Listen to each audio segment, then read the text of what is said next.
Hola a todos, en el video pasado aprendimos que las moléculas son estructuras tridimensionales y por eso podíamos determinar su geometría molecular. Y hoy aprenderemos por qué es importante determinar esa geometría.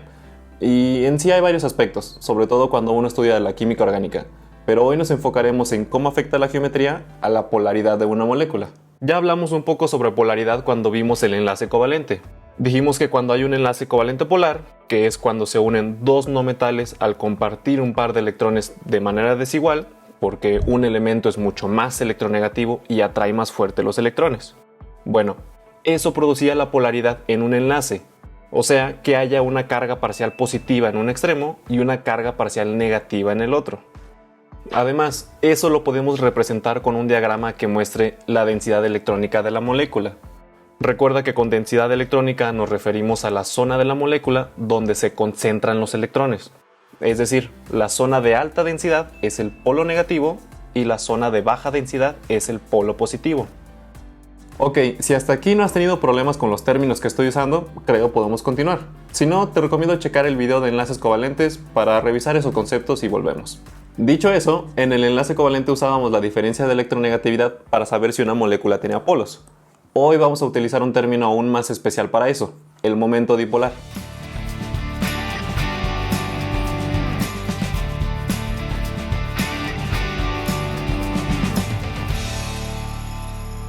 La definición tal cual de momento dipolar es algo compleja y la verdad no tiene mucha utilidad porque se trata de un cálculo que casi no se hace.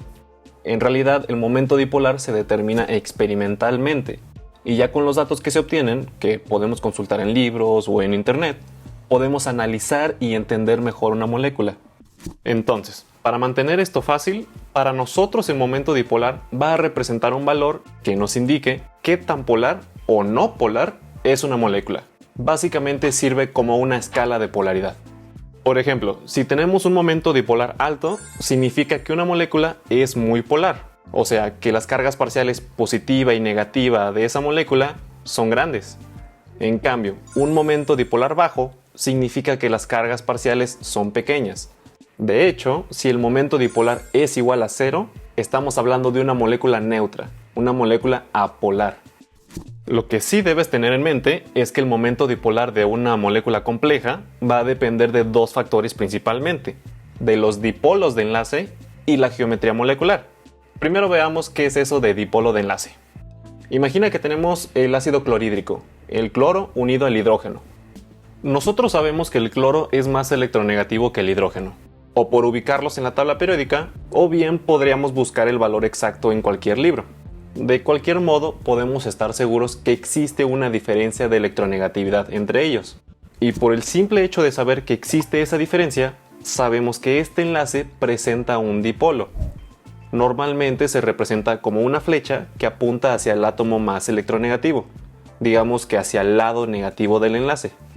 Ahora, en este caso, como es una molécula sencilla, no hay ningún otro enlace que tengamos que analizar, este mismo dipolo de enlace representa el momento dipolar, que a veces también se le conoce como dipolo neto. En el siguiente ejemplo te va a quedar más clara la diferencia de estos conceptos, por ahora con saber qué representan estas flechas. Pero en fin, con esta información podemos asegurar que esta molécula es polar, o sea que el momento dipolar es mayor a cero, simplemente por esa diferencia de electronegatividad. Con ella sabemos que el cloro concentra más la densidad electrónica de la molécula, y eso lo podemos ver en el diagrama de colores. Ahí distinguimos el polo positivo y el polo negativo.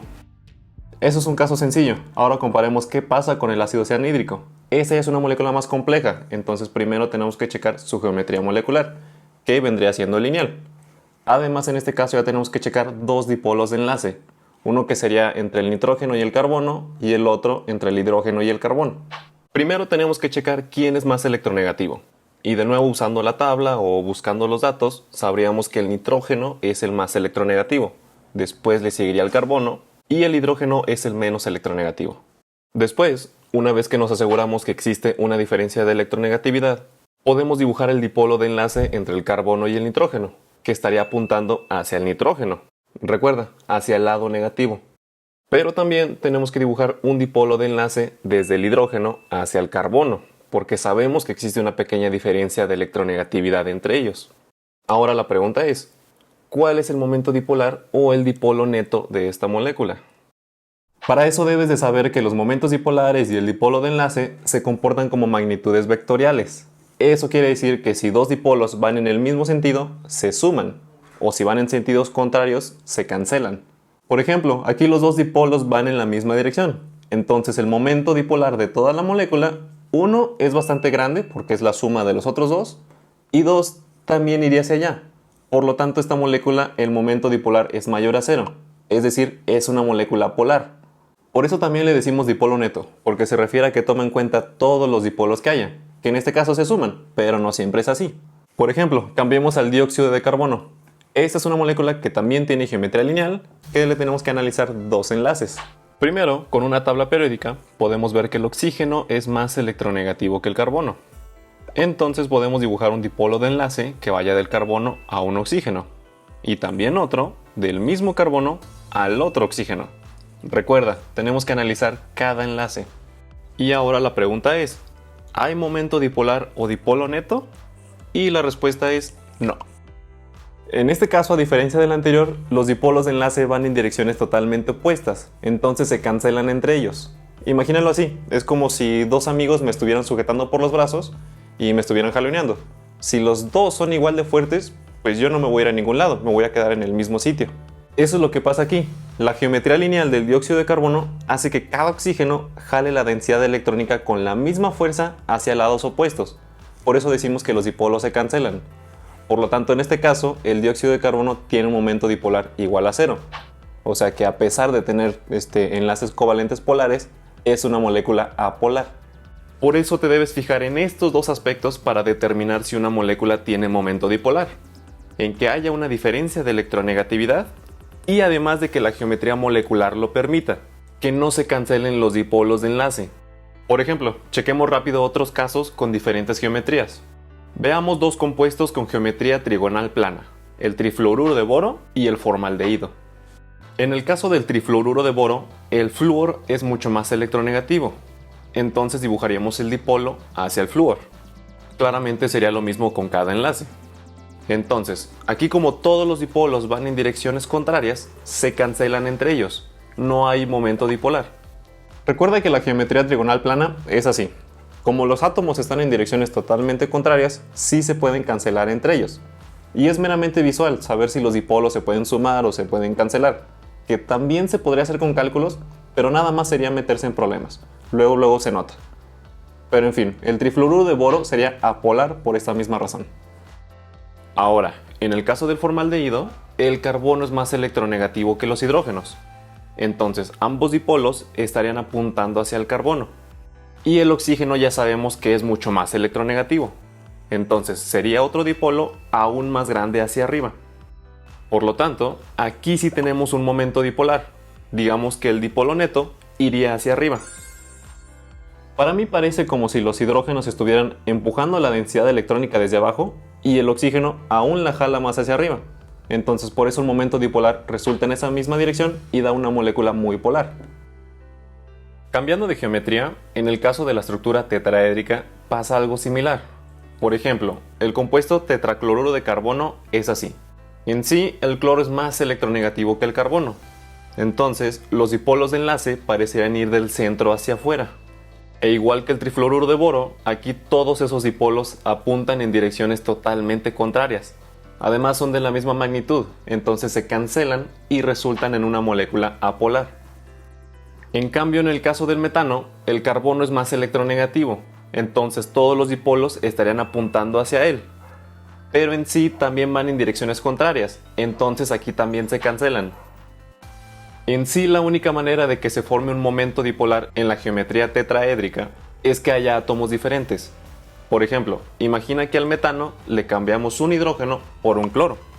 Este es un compuesto que se llama cloruro de metilo, y aquí ya es muy diferente la cosa, porque el cloro es más electronegativo, entonces la dirección de ese dipolo sería hacia el otro lado. Por lo tanto, esta molécula sí tiene un dipolo neto, que iría prácticamente en esa dirección.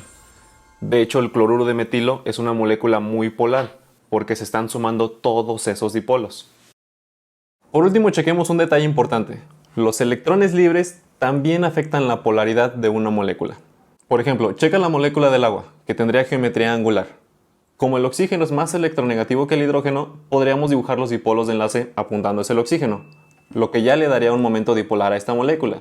Pero nosotros sabemos que el agua es una molécula muy polar, y eso es gracias a que tiene electrones libres. Recuerda que los electrones se están moviendo en sus orbitales, que en este caso estarían de este lado contrario a los hidrógenos. Entonces prácticamente toda la densidad electrónica se está juntando de este lado. Si lo quieres ver de manera sencilla, es como si a los electrones libres les pusiéramos otra flecha, que iría desde el átomo central hacia el lado opuesto. Por eso resulta en un momento dipolar muy marcado hacia donde apuntan todas las flechas. Un caso similar sería el amoníaco. Aunque tiene una geometría molecular distinta, aquí se trata de trigonal piramidal, tanto los dipolos de los hidrógenos como el par de electrones libres del nitrógeno estarían apuntando en la misma dirección. Por eso el amoníaco también es una molécula muy polar. Y hasta aquí el tema de hoy, ojalá haya quedado muy claro. Ya en el siguiente video veremos cómo nos afecta que una molécula sea polar o no polar. Sobre todo afecta en las propiedades físicas. Pero en fin, ahí nos vemos, muchas gracias. Y no olvides echarle un vistazo a nuestras redes sociales. Tenemos resúmenes, más ejemplos, más ejercicios, divulgación científica y mucho más.